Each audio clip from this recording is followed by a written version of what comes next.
Welcome everyone to the shir on Queen Esther's struggles, or Queen Esther's halachic conundrum. This shir is inspired by a question that Lillian asked me a long time ago, many months ago. How was Esther allowed to do what she did in order to save the Jewish people? And maybe that therein lies the answer, to save the Jewish people. But as we shall see, this is a very nuanced topic. Now, there have been many approaches in the Gemara, in the Tosfos, in the Rabbeinu Tam, and in the Achronim. This approach is a little bit fresh, and the rabbi who oversaw my shir 2 days ago said that it's valid and it's very interesting, and it's a new approach, and we have to check to find if another Acharon said the same thing that I said in the shir, meaning the same approach to how could Queen Esther marry a Gentile, go into the palace in order to save the Jewish people. Is she allowed to do that? Is she not? There's many different approaches, but this approach in this shir is very fresh and also valid. We will build the question one step at a time. Before we begin, we should review the story of Purim, Megillat Esther. So let's quickly state the story, just in case anybody doesn't know the story. This story takes place after the destruction of the first temple in Jerusalem. The first temple was destroyed in approximately 600 BCE, then 600 years before the year zero of the Common Era. And we had already lived for many years in Israel. We had left Egypt and we had established a kingdom in Israel. We had even built the temple. And then the Persian Empire came along, the Babylonian Empire came and destroyed the temple and exiled us to Babylonia. And years after that, we find ourselves in Persia. And somehow Queen Esther ends up in the palace. Esther becomes in the palace. And somehow she becomes the top queen of King Achashverosh.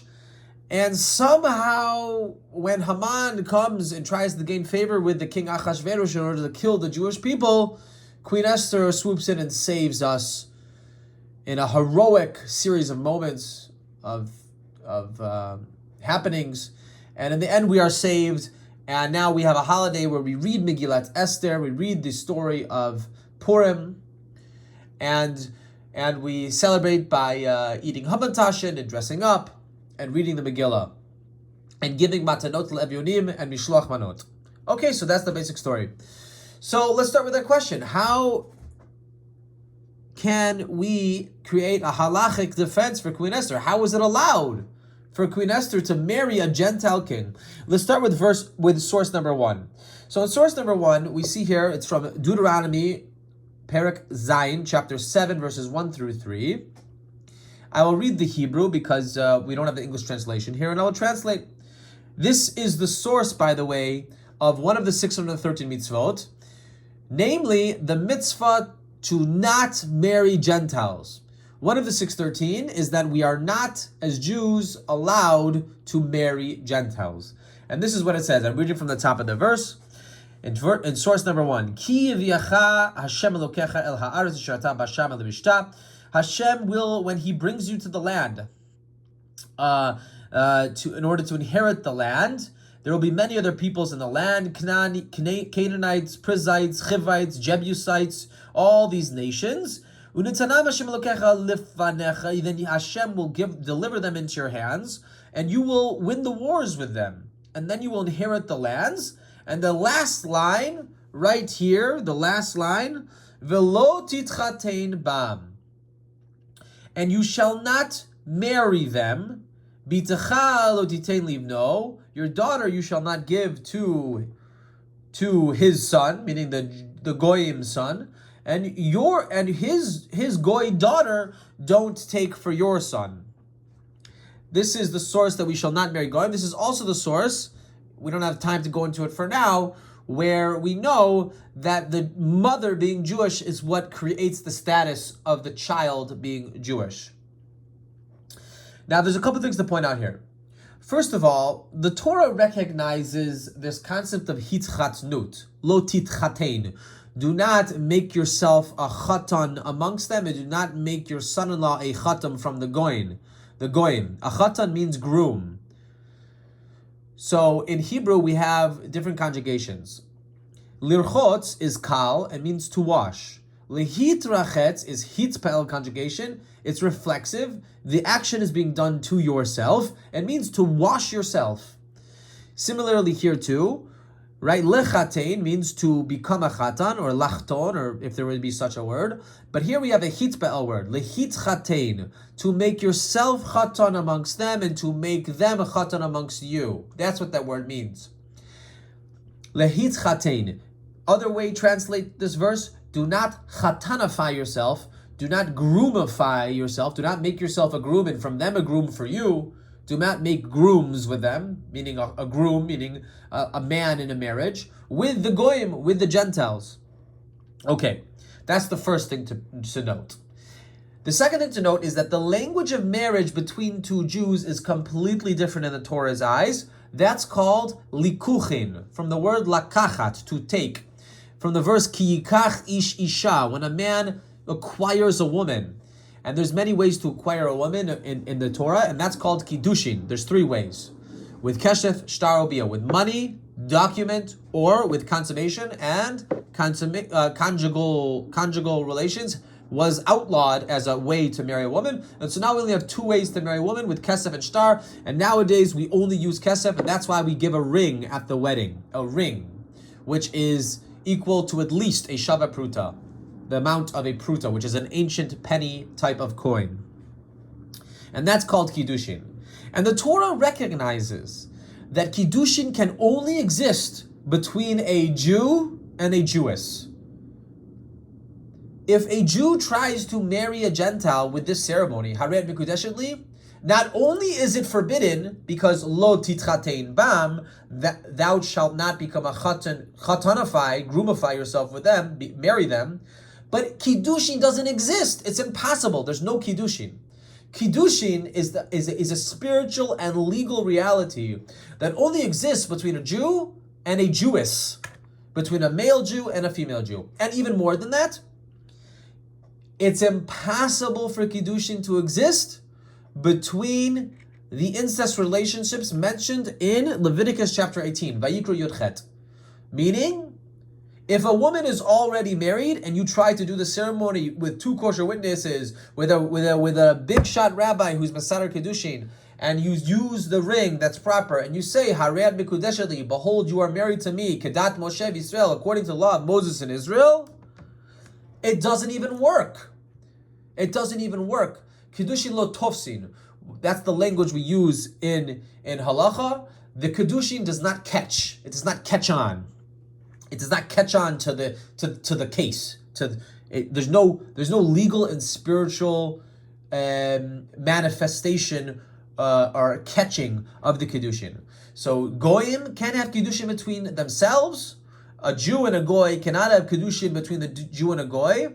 And additionally, the only way Kiddushin works, or it is able to exist, is between a Jew and a Jewess who are allowed by Torah law to marry each other.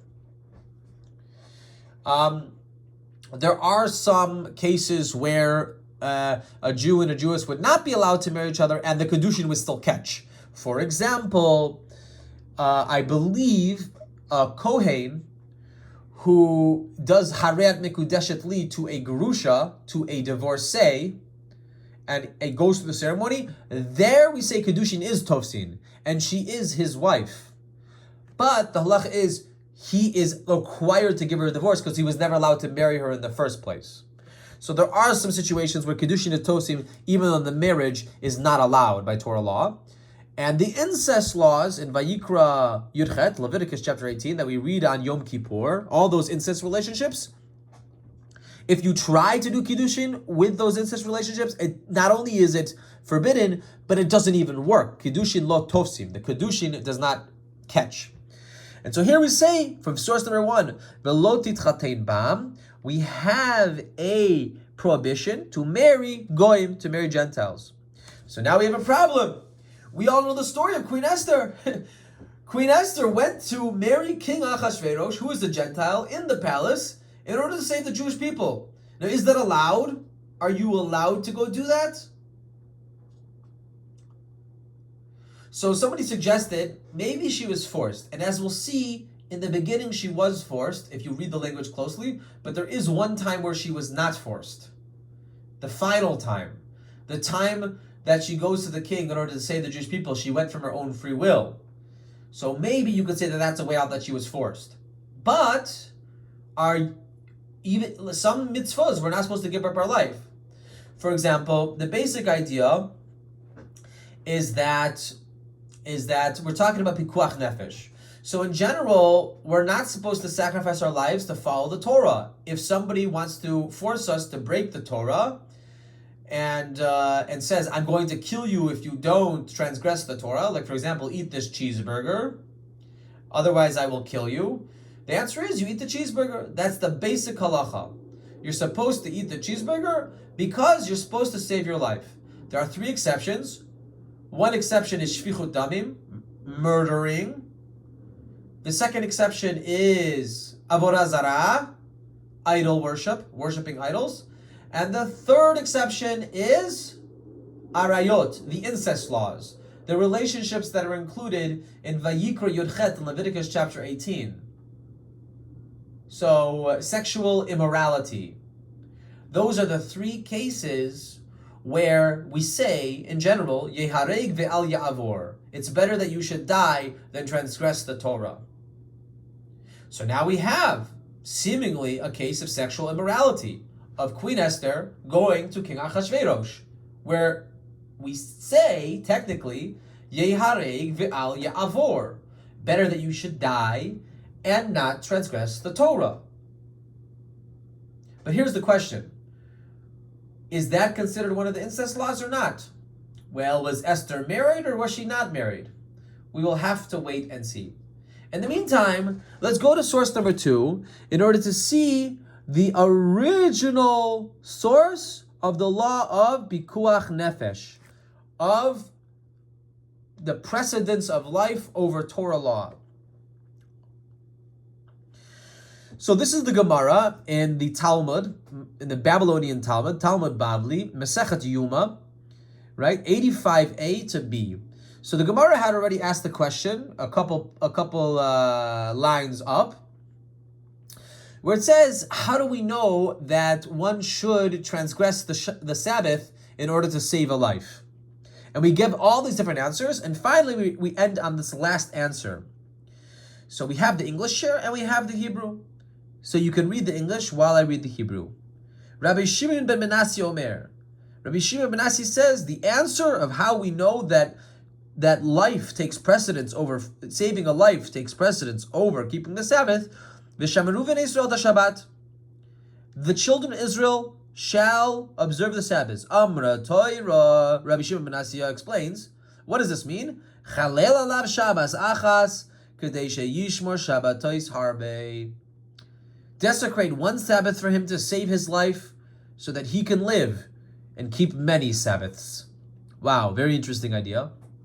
And we finally go on. Amar Rav Yehuda Amar Shmuel. Rav Yehuda says the name of Rav Shmuel. I have hatem have mina didei adifa miditu v'chai bahem v'lo sheyamut bahem. Rav Yehuda said that Shmuel said, if I would have been there among those sages who debated this question, I would have said that my proof is preferable to theirs, as it states, Ushmartem et chukotai et mishpatai. You shall keep my statutes and my ordinances. This is a verse from the Torah. Asher yaseh otam ha'adam v'chai bahem, which a person shall do v'chai bahem. The Torah goes out of its way to say v'chai bahem, and he shall live amongst them, live by them. By them, meaning the mitzvot. You have to live in the mitzvot. You're not supposed to die in the mitzvot. And from there we know, shelo yamut bahem. So, and not that he should die by them. In all circumstances, one must take care not to die as a result of fulfilling the mitzvot. And that's how we know that Shabbat and the mitzvot, all the mitzvot, except we'll see the 3 exceptions, which we alluded to already, are pushed aside so that we can save life. Amazing. And in fact, indeed, if you look in source number 3, this makes it all the way down into the Mishnah Torah of the Rambam. The Rambam, living in approximately the year 1100 CE, wrote the only complete halachic code. And he writes, there's no English here, so I will translate for you. He writes in the Laws of Shabbat, chapter 2, Halacha 1. He says, Dichuya hi Shabbat etzel sakanat nefashot. Danger to life overrides the Sabbath. Kishar kol mitzvot, just like all the other mitzvot, danger to life overrides the Sabbath, and danger to life overrides, life-threatening circumstance overrides all the mitzvot. Lefichach, chodesh yesh bo sakana, osin lo kol tzracha b'Shabbat, al pi rofe uman shel oto makom. Therefore, and this is where I have to explain to you, there's two types of chole. It says here chole sheyesh bo sakana. There's two types of chole in halacha.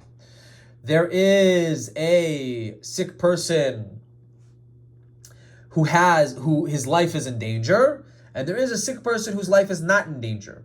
So the Rambam specifies here a sick person whose life is threatened. Right? And he says, Al pi rofe uman she'otomakam, according to the expert doctors, you have to ask the opinion of the expert doctors of that place, right? Osin lo kol tzarcha b'Shabbos. You do all of the needs for that person, that whatever he needs, on Shabbos. This is why the halacha is that a woman in labor is actually considered a chole sheyesh bo sakana. A woman in labor is considered a sick person whose life is in danger. And so therefore, one can actually drive a woman in labor in a car to the hospital on Shabbat in order to save her life, because her life is considered in danger. That's the halacha. Now, modern poskim say you should plan ahead, because once you get there in the car, you can't go then and park the car, because parking the car is not going to assist her in living her life. Getting her to the hospital is. So there are details to discuss, but that's the basic idea. And the Rambam goes on in Halacha Gimel. He says, "Ksheosim dvarim elu einosim oto lo yodei goyim v'lo yodei ktanim v'lo yodei avadim v'lo yodei nashim kadei shelo tiyeh Shabbos kal b'nehem elek al yodei gedolei Yisrael v'chachamehem." So the Rambam says right here that, and when we break the Sabbath, we don't go search out for a goy, a Gentile, or a slave, or a katan, or a minor to break the Sabbath. We search out the Gdolei Yisrael and the Chachamim. We search out rabbis and people who are Torah scholars to break the Sabbath to save their life, because that's the whole point. You're allowed to break the Sabbath. You're not only allowed to, you're commanded to break the Sabbath to save their life. V'chai bahem. And the Rambam goes on, he says, and it's forbidden to delay in desecrating the Sabbath for a sick person whose life is in danger. This is the pasuk that was quoted up above in the Gemara, that a person shall do the mitzvot and live by them. Velo shemut behem, the Rambam says right here, and not that he should die by them. Halamadata she'ein mishpatei haTorah nekama ba'olam, and from here you learn that the laws of the Torah are not revenge in the world, rather rachamim v'chesed v'shalom ba'olam. They are mercy and kindness and peace in the world. Ve'elu apikorsim, and the heretics that are saying shezeh chilul v'asur, are saying that you're not supposed to drink against the Sabbath. There are heretics that are trying to argue this. Alehen hakatuv omer, upon them the verse states, V'gam ani natati lehem chukim lo tovim u'mishpatem nihu vahem. The Rambam quotes a verse that says that these people are not treating the mitzvahs good, and therefore the mitzvahs for them are not good. Lo tovim, not good. Amazing.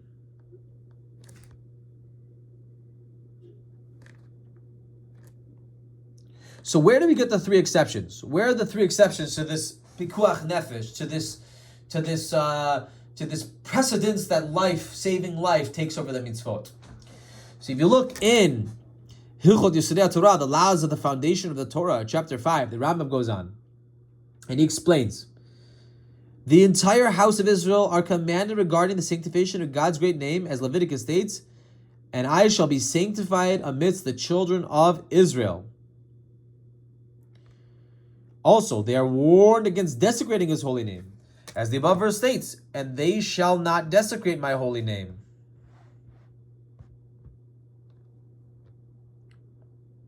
What is implied? So what this means is the following. The Rambam says, should a Gentile arise and force a Jew to violate one of the Torah's commandments at the pain of death, he should violate the commandment rather than be killed. Because Leviticus states, concerning the mitzvot, which a man shall perform and live by them. The Rambam quotes the same pasuk that we've been talking about all the time. V'chai bahem, and you shall live amongst the commandments. Says the Rambam, the mitzvot were given so that one may live by them and not die because of them. If a person dies rather than transgresses, he is held accountable for his life, meaning he is liable for having taken his own life, because he should have transgressed the Torah to save his life, but he didn't. The Rambam says, when does the above apply? With regard to other mitzvot, meaning all the mitzvot, with the exception of three categories: worship of other gods, avodah zarah, idolatry, forbidden sexual relations, talking about the incest laws, and murder. If somebody commands you to commit murder, otherwise he'll kill you, you have to refrain from committing murder. The basic idea being here is that your soul will have too much to bear. So therefore you should rather accept the bullet and die rather than transgress the Torah and commit murder. And then there's a piece down here where the Rambam, if you want to read it, discusses some of the details of those laws and some of the exceptions.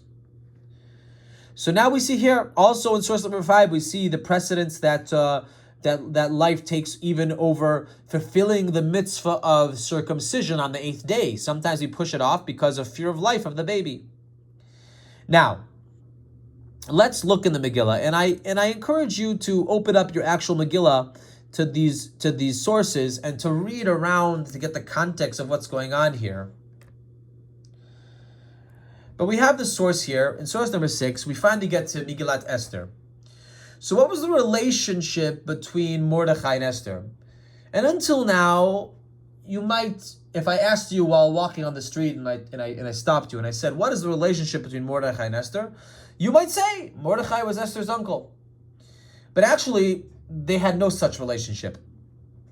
And even more so, you'll see in Rashi, and we discussed before the different languages of marriage, Mordechai and Esther were actually married. Now, the reason why the Megillah does not state it explicitly and has to hide this idea is because the Megillah was written in a time where if it was translated literally for King Achashverosh and the enemies of the Jewish people, then that could cause danger to individuals. So a lot of these things in Megillat Esther have to be hidden between the lines. And you have to have a proper biblical Hebrew and rabbinic mind to see them, to see how they work, and to see the subtle references to what's going on behind the scenes of the verses, right beneath the surface. So here we have source number 6, Megillat Esther, chapter 2, verse 7. And it's the beginning of the relationship of Mordechai and Esther. And it says here, Vayhi omein et Hadassah, and he was the omein, the sustainer, the one who gave sustenance, et Hadassah, for Hadassah. Who's Hadassah? He Esther. Hadassah was another name for Esther. Bat Dodo, the daughter of his, Mordechai's uncle. What's the daughter of Mordechai's uncle to Mordechai? Cousins. They were cousins. Ki ein lach av va'em. She had no father and mother. That's why he was sustaining her. V'hanara yefat toar v'tuvat mar'eh. The young girl was of very good looking and good form. Uvemot aviha v'imach. And when her father and mother died, likaha Mordechai lo levat. Mordechai took her for, and explicitly it says, vat, a daughter. But here we have two words that, if you know Rabbinic Hebrew and the ideas of kiddushin, likuchin, ki yikach ishisha, when a man acquires a woman, you would know here that there is a subtle allusion to marriage here. And Rashi comes in and explains, we have a tradition. If you look at source number 7, levat, for a daughter, Rashi says, our rabbis have a tradition and they explain that the word vat is missing a yud. Levait, Rashi says, for a household. What does that mean? Li'isha. And it also plays on the word lekacha. He took her. He acquired her in marriage. So here, Mordechai and Esther are cousins, and they actually were married.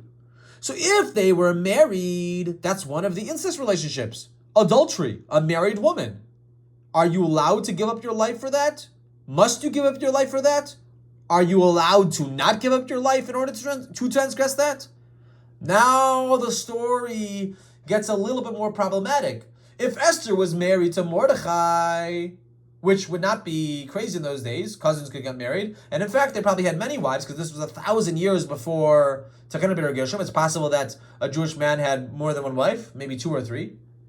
In those days, especially in the Persian Empire, where that type of thing was done.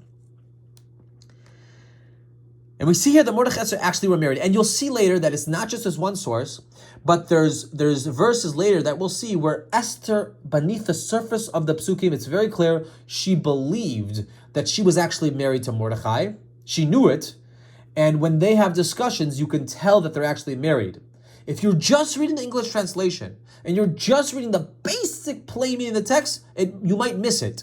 But if you have a keen eye and a good understanding of the biblical Hebrew, you're going to see that there's something else going on. And that Mordechai and Esther were actually married. So what's the Isser? What's the prohibition of Eshet Ish? Of a married woman, of adultery, if you sleep with a married woman. So we have here from Leviticus 18, this is from the arayot, the incest relationships, the arayot, the forbidden sexual relationships that we read about on Yom Kippur. Vel Eshet, source number 8. Vel Eshet amitecha lo titen shechovdecha lezara letom avah. Do not have carnal relations with your neighbor's wife and defile yourself with her. And therefore we know that it's forbidden. Also, in Parsha Kadoshim, we see that it's not just a prohibition for the man, but it's a prohibition for the woman. Because it says at the end of the verse, Mot yumat hano eif v'hano afet. The adulterer and the adulteress shall be put to death. Given the right necessary qualifications or circumstances of witnesses and warning and court proceedings, theoretically, adultery would be a death penalty for the adulterer and the adulteress. And we see that both the man and the woman have a negative commandment, a prohibition, one of the 613, to not transgress adultery. So we know that adultery is one of the arayot, is one of the incest relationships. And we know that the Rambam explicitly said that that is one of the exceptions to the rule of save your life. If it's for sexual immorality, it's better that you should die than transgress the Torah. So how did she end up in the palace? With King Achashverosh, married to the king. To a Gentile even. Even more so. How did this happen? So, let's look at source number 10. We're beginning to see a little bit of an answer. So in source number 10, I gave you here Megillat Esther chapter 2 verse 8, and we see here the word is vatilakach. That's nif'al, passive conjugation. What that implies is not that she went to the palace, but she was taken to the palace, probably against her will.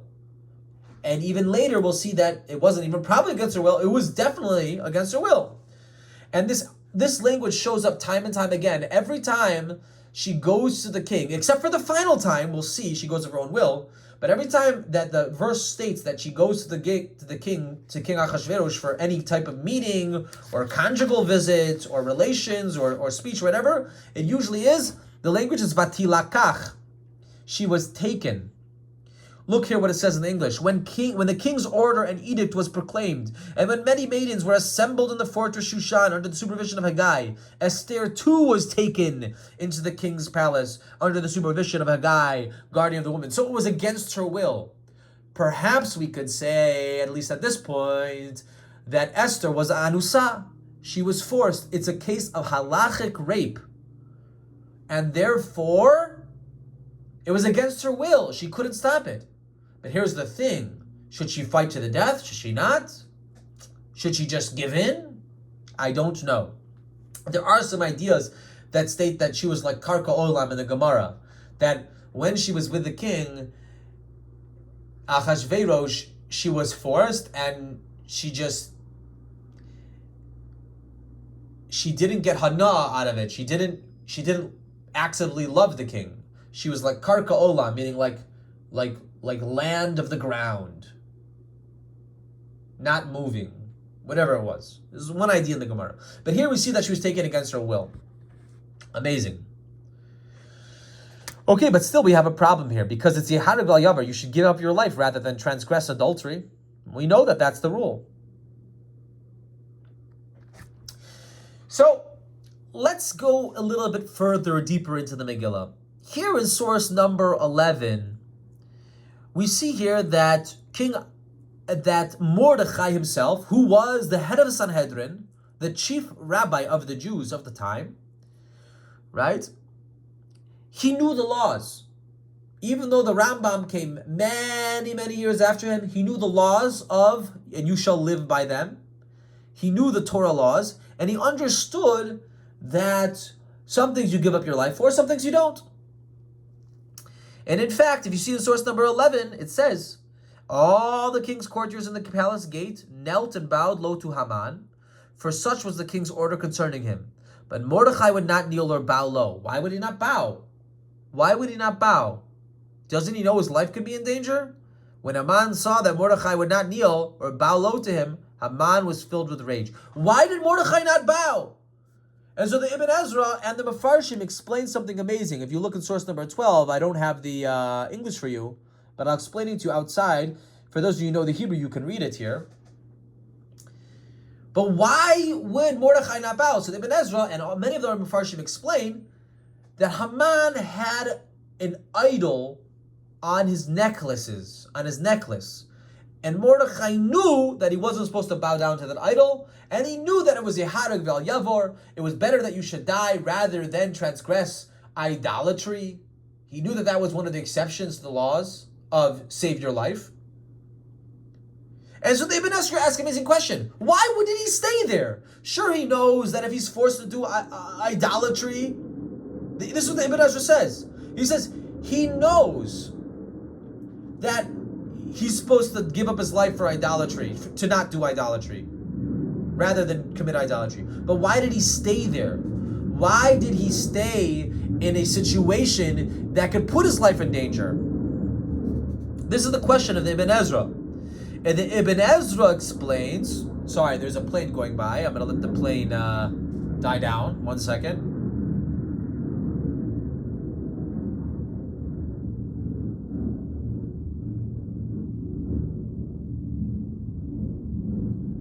I live near an air base, so sometimes the military planes or whatever, I don't know what's going on, you can hear them above. Okay, so the Ibn Ezra asks, why didn't Mordechai just not be there, and then he wouldn't have to not bow down and put his life in danger?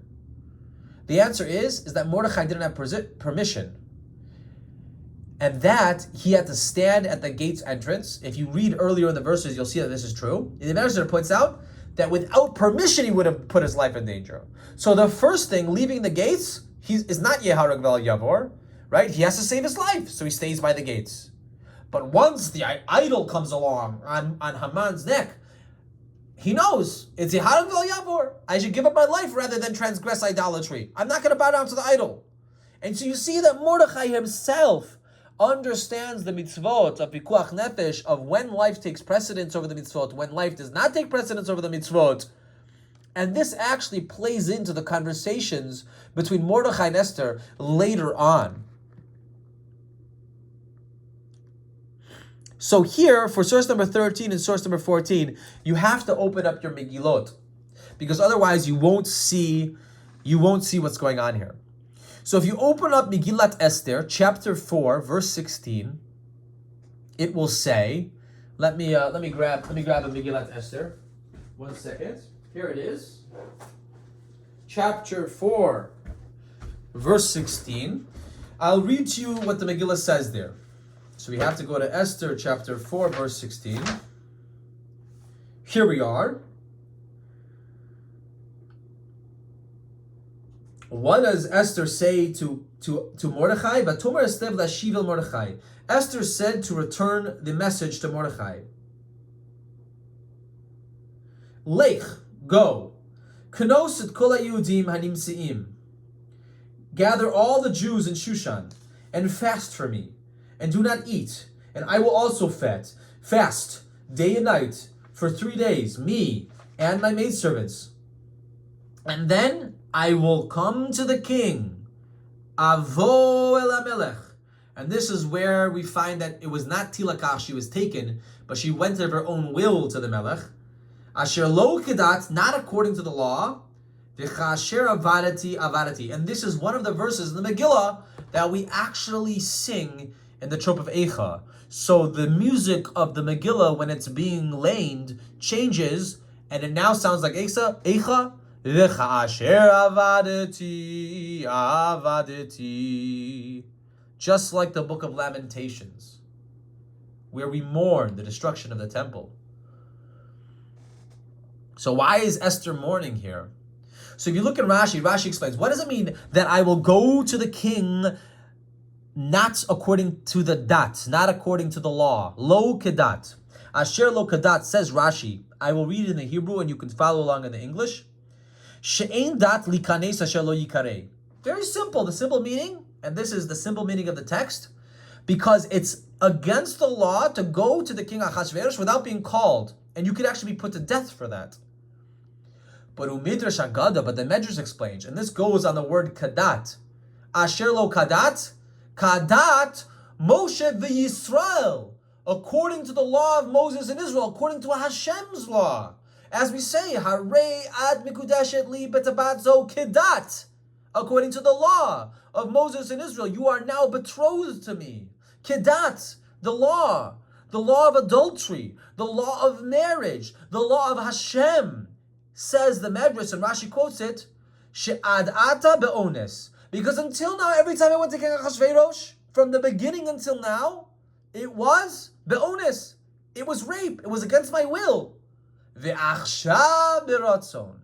And now, it will be with my free will, and not rape.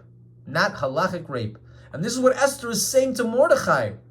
And look, Ahan, what does Rashi say? V'chasher avadati avadati. You can look in the English and I'll read to you in the Hebrew.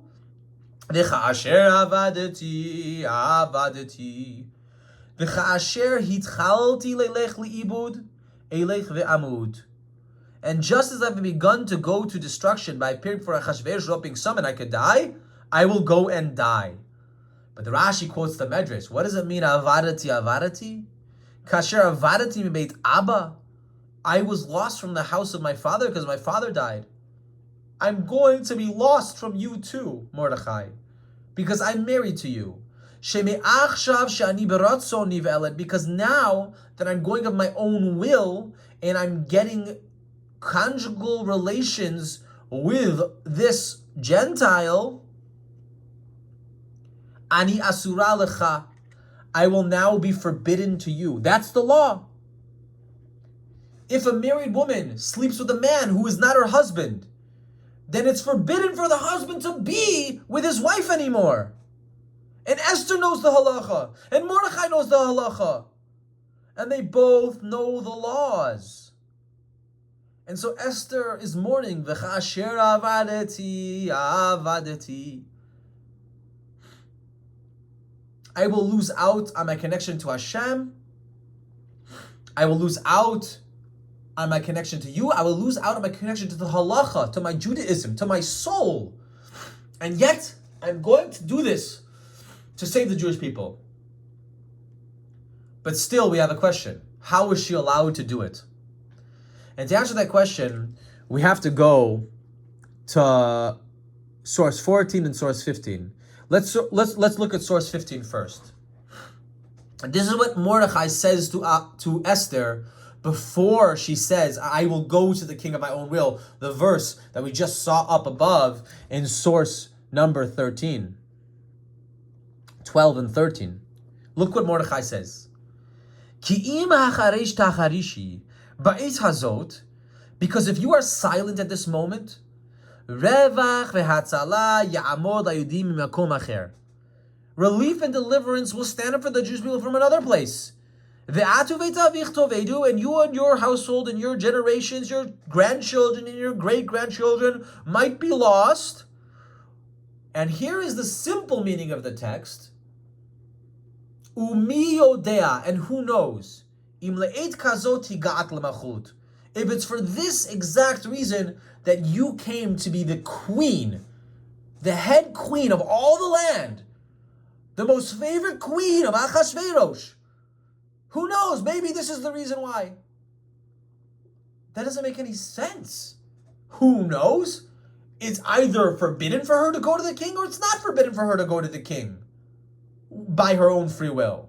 It's either she has to give up her life or she doesn't have to give up her life. What kind of rabbi, when you ask him, hey rabbi, is this piece of food kosher? Who knows? Maybe it's kosher, maybe it's not kosher. What is going on here? So on the surface, it seems like Achashverosh is saying, who knows? Maybe this is the reason why you came to the palace, why you became the head queen, why you're the favorite of Achashverosh. Who knows? Maybe it's so you can save the Jewish people. What kind of an answer is that? And it's for this very reason that Rashi explains who knows completely differently. He's not saying who knows. Maybe this is the reason why you came to the palace. It's because to save the Jewish people. What he's saying is, who knows? Maybe next year. And this is exactly what Rashi explains. If you look in Rashi there, he's saying, who knows? This is what Rashi says. Who knows? Maybe the king won't like you next year and you will have lost your chance to save the Jewish people. You have to go now. But still, even if we understand the verse, and this is what Mordechai is telling Esther, before Esther has her top heroine moment where she says, go, fast for me. I will fast 3 days, and then I will go to the king, and then we will try and save the Jewish people. And that's her big heroine moment. Her creme to the creme, greatest moment where she's going to save the Jewish people. And this verse happens before she says that. And even if we go according to Rashi, where Rashi says that Mordechai is telling her, yes, you have to go. Yes, it's okay for you to go. Yes, I give you a halachic psak that it's okay for you to transgress adultery, which is one of the sexual immorality laws in Vayikra Yoched in Leviticus chapter 18, and you don't have to give up your life, and it's because of the Jewish people. Yes, go and do these things, because mi yodea, who knows, maybe the king's not going to like you in a year, and you have lost out your chance. That is what the mi yodea is. Who knows, mi yodea. Okay. Wow. Still, we have to answer the question, and before we get to the final answer, which we'll see it is in source 14, I want to preface that there are many different answers given in halachic literature, and according to the rabbi 2 days ago, where I gave this shir, he said doesn't really exist, and your answer, he doesn't remember if my answer, the answer that we're about to see, is given in the Achronim. But he thinks it's a valid answer, and it's a very fresh approach, and maybe we will find another Achron who says like me. But at least for now, this is the answer that I find most compelling. And for that, we have to look at source number 14. This is the Rambam, Hilchot Yesodei HaTorah, chapter 7, chapter 8, Halacha 3. And I don't have the English for you here, but I have the Hebrew. So in these laws here, in source number 14 on the right-hand side, the Rambam is describing prophecy. And he describes different levels of prophecy. And before we continue, it's important to mention that Mordechai and Esther were prophets. They had Ruach HaKodesh.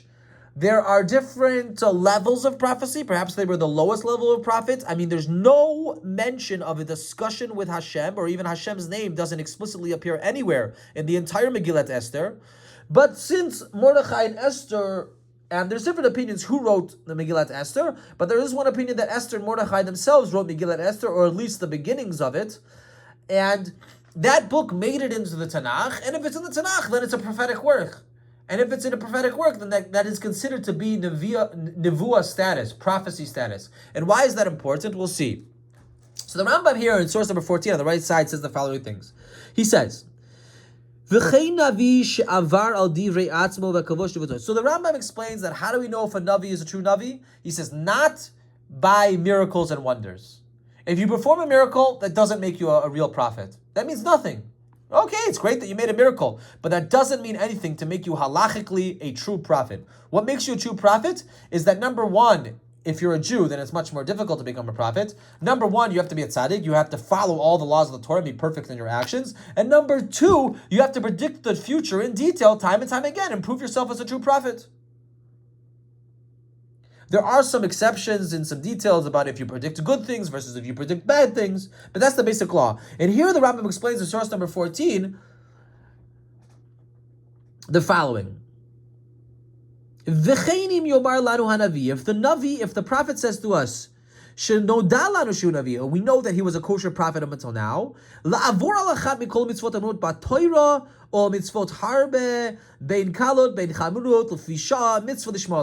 if the prophet comes and tells us to transgress one of the 613 mitzvot of the Torah, many of them or a few of them, and he mentions to us that it's only for now, not forever, but only for now, mitzvah lishmolo. We have a commandment to listen to him. If the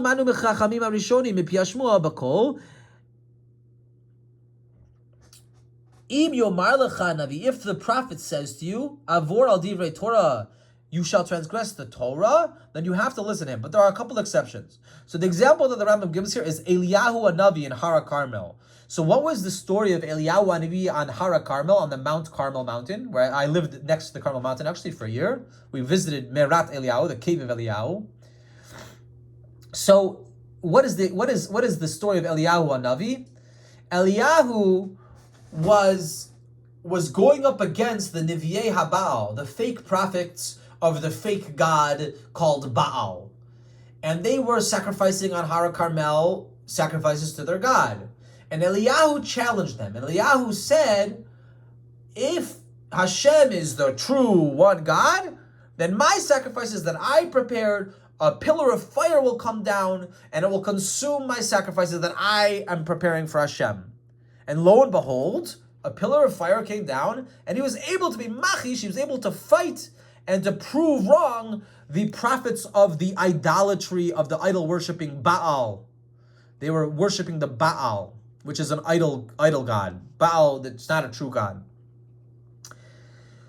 And what's the problem? Well, we have a biblical law. You're not allowed to make sacrifices outside of Jerusalem, outside of the temple. And yet Eliyahu did that. How did Eliyahu do that?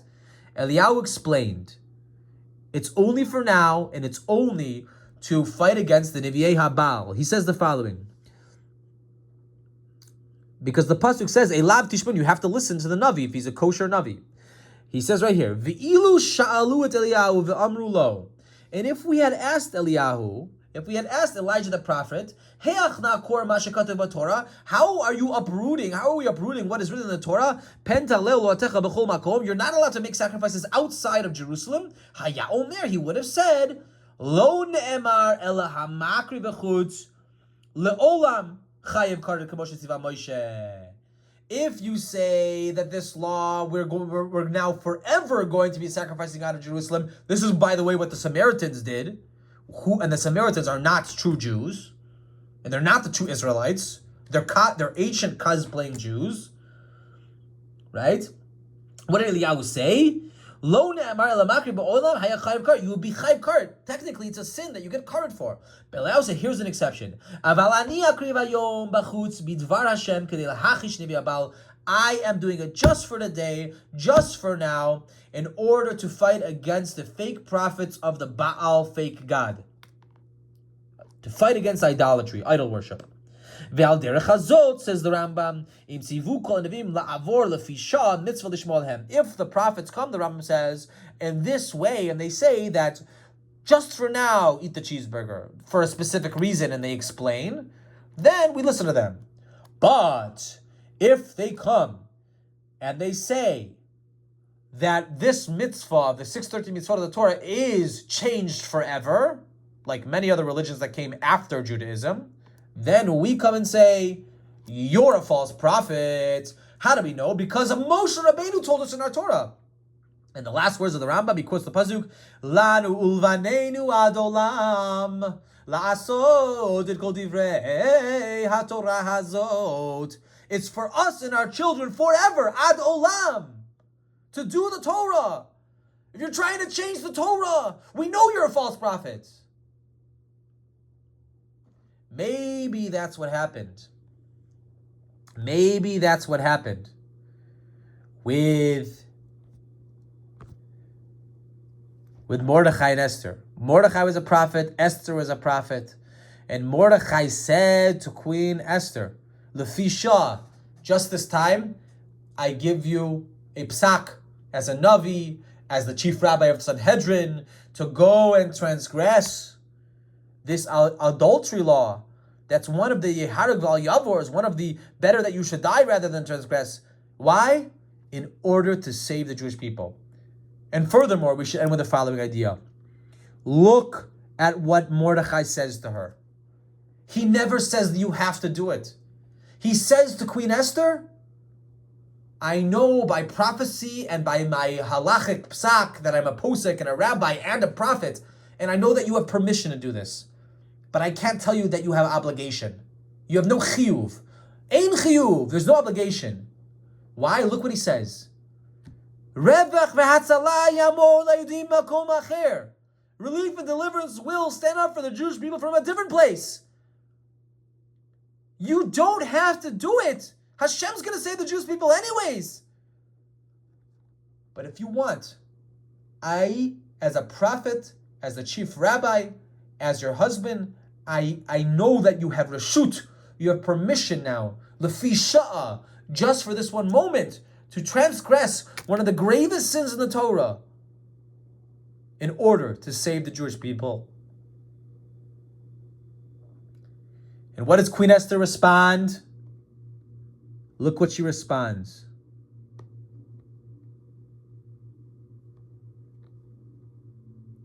She responds to him. We saw. She said, Lech, knos et kol hayodim, go, take all the Jewish people, fast for me for 3 days. I'm going to fast. And then I will go of my own will to the king. She alluded to him. Her only suffix, her only doubt was maybe I will be forbidden to you as a wife after this moment because I'm going of my own will. I don't know that much. I know that I have permission to transgress, but the ramifications of the law of transgressing adultery might still apply. And she was fully aware of that. She said, maybe I might lose out being your wife now. I will never be able to return to you. Maybe. But to save the Jewish people.